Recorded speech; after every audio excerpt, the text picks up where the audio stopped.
आज की इस वीडियो में आपके साथ कुछ एग्ज़ाम पैटर्न और कुछ इंपॉर्टेंट टॉपिक डिस्कस करूंगा एग्ज़ाम पॉइंट ऑफ व्यू से। सबसे पहले मैं आपको एग्ज़ाम पैटर्न बताया था। एग्ज़ाम पैटर्न कैसा होगा अपना जो पेपर आएगा। 3 क्वेश्चन होंगे हमारे पे। 3 नंबर के 5 क्वेश्चन आएंगे हमारे पे 15 मार्क्स। 7 नंबर के 5 क्वेश्चन आएंगे 35 मार्क्स। और 15 नंबर के 5 क्वेश्चन आएंगे, उनमें से 2 करने हैं। ठीक है, इसमें इनमें नो चॉइस है, इसमें भी नो चॉइस है, इसमें चॉइस आएगी। ठीक है, ये सेक्शन ए हो जाएगा, ये सेक्शन बी है अपना, ये सेक्शन सी। ये हो जाएगा हमारे पे 30 मार्क्स का। तो टोटल आएगा हमारे पे 80 मार्क्स का प्लस इंटरनल। 20 मार्क्स इंटरनल के लगेंगे, प्लस ये हो जाएगा 100, प्लस 50 प्रैक्टिकल होंगे जो अपने 50 मार्क्स के प्रैक्टिकल। टोटल 150 मार्क्स का हमारा ये फिजिक्स में आएगा, जिसके क्रेडिट होते हैं अपने पास 4 क्रेडिट होते हैं। अब मैं इसमें आपको कुछ इंपॉर्टेंट टॉपिक्स बता देता हूँ जो एग्ज़ाम पॉइंट ऑफ व्यू से इंपॉर्टेंट हैं। सबसे पहले हम स्टार्ट करते हैं यूनिट 1 से। इसको लो।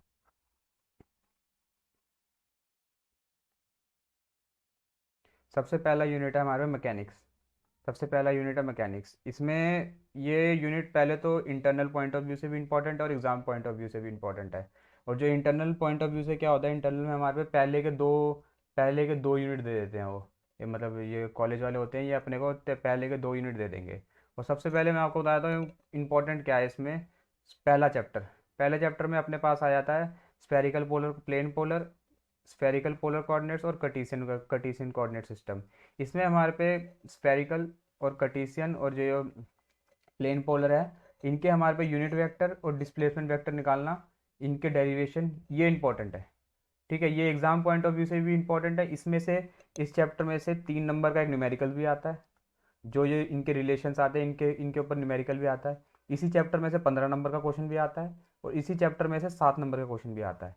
मतलब इसी ये इतना इंपॉर्टेंट चैप्टर है, मतलब पहला यूनिट इतना इंपॉर्टेंट है कि इसी यूनिट से अगर आप ये यूनिट भी करके जाते हैं एग्जाम में, तो आपको 25 नंबर आपके पक्के हैं अगर आपको ये यूनिट। और इंटरनल पॉइंट ऑफ व्यू से तो इंपॉर्टेंट है ही ये।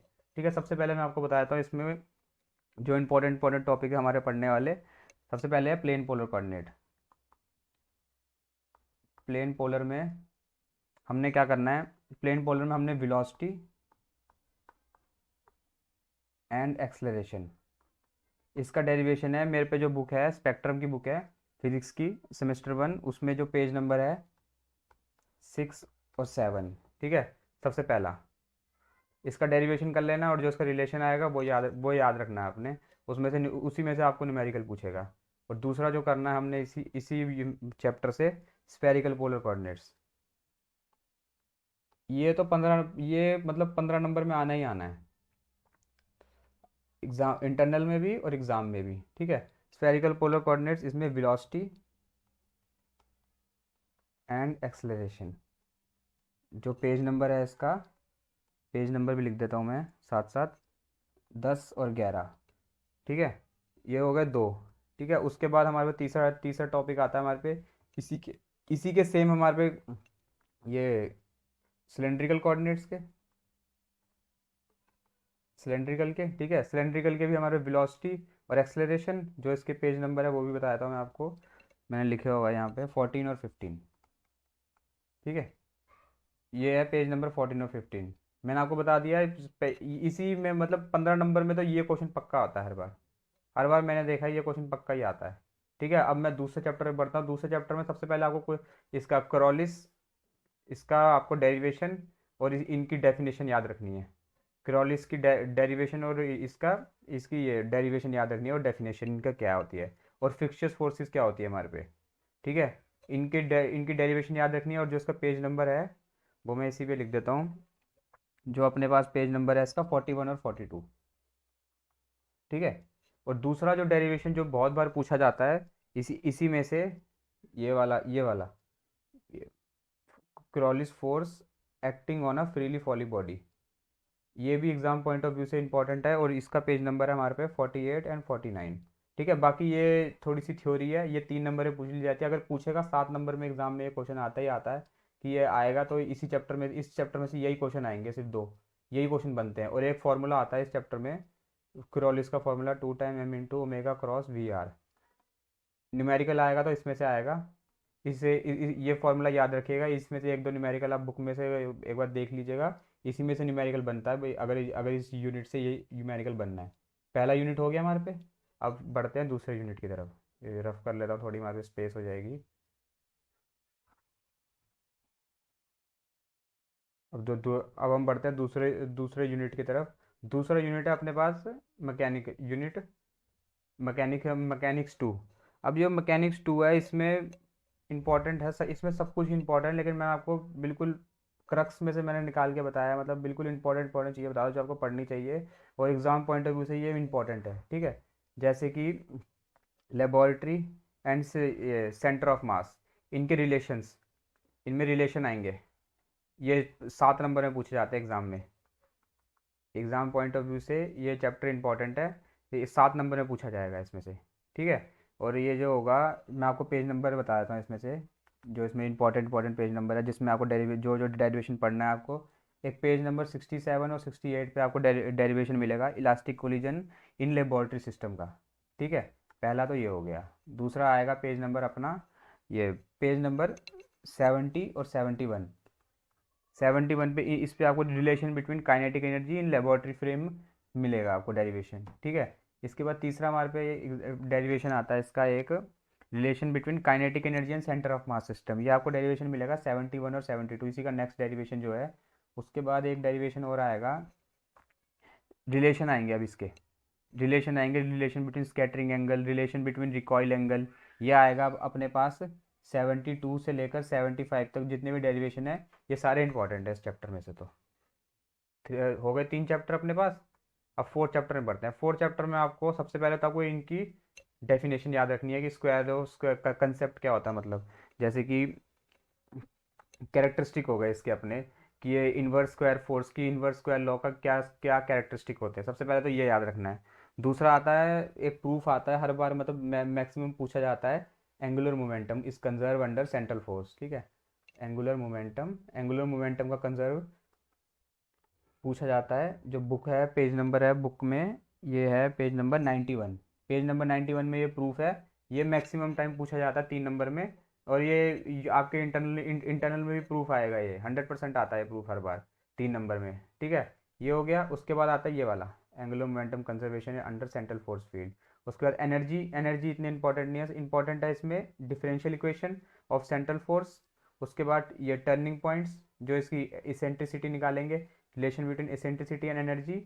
और ये कैपलर्स लॉ तो मतलब 15 नंबर के हिसाब से भी इंपॉर्टेंट है। और ये इसमें जो आपके 5 नंबर के जितने भी होता है इंटरनल में, वो इंटरनल में भी इंपॉर्टेंट है। और ये सिलेबस में नहीं है, सैटेलाइट अपने सिलेबस में नहीं है, ठीक है। मैं आपको कैपलर्स कैपलर्स लॉ इसमें आपको करके जाना है, एग्जाम पॉइंट ऑफ व्यू से आपको कैपलर्स लॉ करके ही जाना है, ठीक है। कैपलर्स लॉ में क्या आ जाता है अपने पास, कैपलर्स लॉ है जो है पेज नंबर है, ये आपको मिलेगा इसका डेरिवेशन, जो 3 लॉज होते हैं अपने पास केपलर के, इसका डेरिवेशन मिलेगा आपको पेज नंबर 105 पे, ठीक है। हो गए, दो दो यूनिट हो गए अपने पास। अब बढ़ते हैं तीसरे तीसरे यूनिट की तरफ। तीसरे यूनिट में क्या है, सबसे पहले तो ये डेरिवेशन। सबसे पहले हमारे पे इंपॉर्टेंट आता है डिफरेंशियल इक्वेशन और energy of simple harmonic oscillator. ये 7 नंबर में भी आ सकता है, 15 नंबर में बन सकता है ये क्वेश्चन, ठीक है। 7 नंबर और 15 नंबर दोनों में बन सकता है क्वेश्चन। तो ये इस हिसाब से ये हो गया इंपॉर्टेंट। और जो ये आपको पेज नंबर में मिलेगा, ये मिलेगा आपको पेज नंबर 133 से लेकर 135 के बीच में, ठीक है। उसके बाद हमारे पे 7 7 नंबर में हम हमारे से पूछ लिए जाते हैं कंपाउंड पेंडुलम, टॉर्शनल पेंडुलम, बाईफिलर पूछ लिया जाता है, हेलमोट्स पूछ लिया जाता है। तो फिर ये भी 7 7 नंबर के हिसाब से 7 मार्क्स के हिसाब से ये सारे, ये 7 ही आते हैं। ये सबसे पहले आता है हमारे हेलमोंड्स, बाईफिलर, टॉर्शनल, कंपाउंड और मोशन। टू स्प्रिंग सिस्टम होता है, टू स्प्रिंग सिस्टम का मोशन, ठीक है। ये 7 नंबर के हिसाब से ये सारे टॉपिक इंपॉर्टेंट है, ये इस 7 नंबर में कुछ भी आ सकता है। उसके बाद आ जाते हैं अपने नेक्स्ट चैप्टर पे। नेक्स्ट चैप्टर में हमारे पास सबसे पहले nature of damping, damping force, इसकी इसकी डिफरेंशियल इक्वेशन और इसके सोल्यूशन। ये भी 15 नंबर के हिसाब से इंपॉर्टेंट है। ठीक है, ये अपने को मिलेगा पेज नंबर पे, ये मिल जाएगा अपने को पेज नंबर,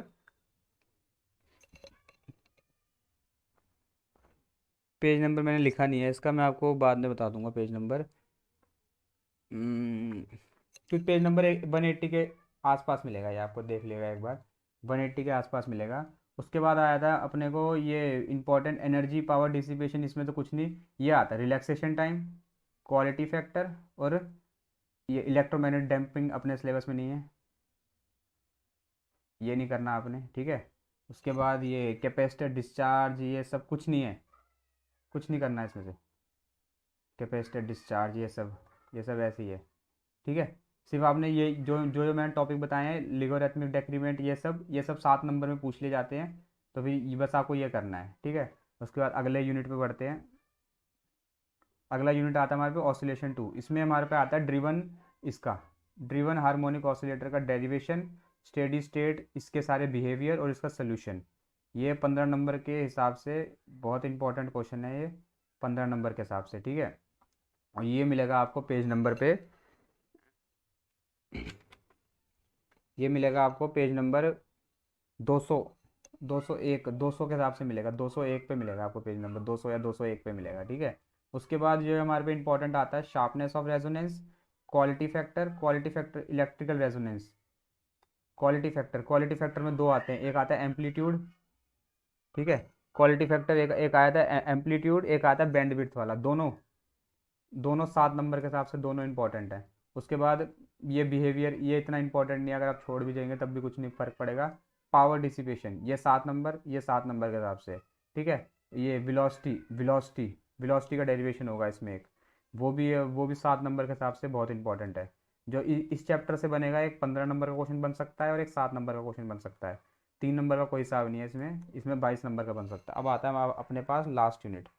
जो लास्ट यूनिट है, सबसे पहले तो इसमें आपको माइकलसन मॉर्ले एक्सपेरिमेंट, ठीक है, इसका result plus derivation plus diagram, 15 number का क्वेश्चन बनता है ये माइकलसन मॉर्ले एक्सपेरिमेंट। उसके बाद इसमें एक 3 नंबर का क्वेश्चन भी बनता है, इसमें आपसे पोस्टुलेट पूछ लिए जाते हैं। दो पोस्टुलेट होते हैं हमारे पे स्पेशल थ्योरी ऑफ रिलेटिविटी के, इसमें 3 नंबर का पूछ लिया जाता है। ठीक है, उसके बाद लॉरेंस ट्रांसफॉर्मेशन 15 नंबर में भी आ सकता है और 7 नंबर में भी आ सकता है लॉरेंस ट्रांसफॉर्मेशन। कॉन्सिक्वेंसीज ऑफ लॉरेंस, नहीं ये नहीं, ये इंपॉर्टेंट नहीं है, कॉन्सिक्वेंसी इंपॉर्टेंट नहीं है। Lorentz transformation, length contradiction and time dilation, ये दोनों मिला के 15 नंबर के बनते हैं। अगर एक पूछेगा तो 7 नंबर में पूछेगा, दोनों पूछेगा तो 15 नंबर में आएगा क्वेश्चन। ठीक है, उसके बाद एक्सपेरिमेंटल एविडेंस, ये 3 नंबर में आ सकता है। ये जो आपका है एक्सपेरिमेंटल एविडेंस, ये 3 नंबर में आ सकता है। उसके बाद ये टाइम डायलेशन, ट्विन पैराडॉक्स कोई इंपॉर्टेंट नहीं है ना, ये वेलोसिटी थ्योरम नहीं, variation of mass with velocity, ये एक इंपॉर्टेंट टॉपिक है, ये 15 नंबर में पूछ सकता है आपसे। ठीक है, उसके बाद mass energy equivalence, E is equal to m c square, ये 7 नंबर में आ सकता है। ठीक है, उसके बाद ये डॉपलर्स इफेक्ट नहीं, और ये रिलेशन बिटवीन, ये कुछ नहीं, ये रहा relation between energy of particle, सिर्फ इतने तक, ये है ना, relation between energy of particle, ये 7 नंबर में पूछ सकता है आपसे।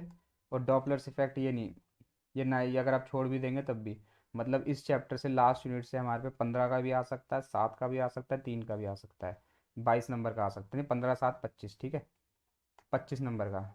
ठीक है, उसके बाद अगर आपको कोई भी प्रॉब्लम है, आप मेरे को कमेंट सेक्शन में क्वेश्चन कीजिए, मैं आपको कोशिश करूँगा आपके क्वेश्चन का जवाब देने की। अगर आपको कोई भी प्रॉब्लम आ रही है तो बताइए मेरे को, कमेंट कीजिए, सब्सक्राइब कीजिए, अगर वीडियो पसंद आई तो लाइक कीजिए। धन्यवाद।